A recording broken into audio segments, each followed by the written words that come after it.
نگاه کنین اما میشه ازت یه لحظه فیلم بگیرم باهات حرف بزنم؟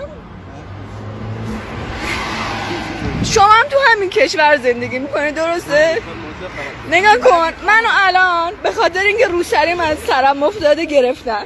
خب آره دوربیناشون منو دیده به خاطر اینکه روسری از سرم افتاده گرفته.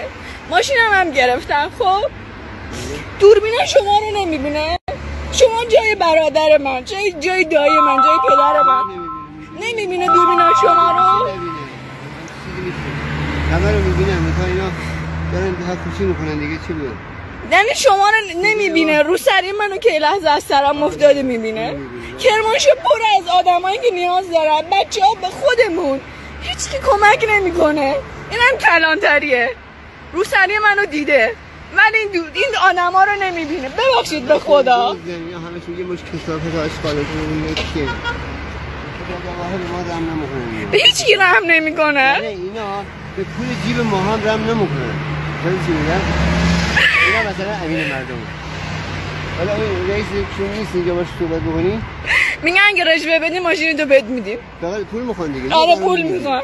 یه قرار نمیدی فقط میری بازرسی. این چی میگم؟ میری اداره کل میری بازرسی. یا آخونده به اسم حاج آقا مومنه برو پیش رو.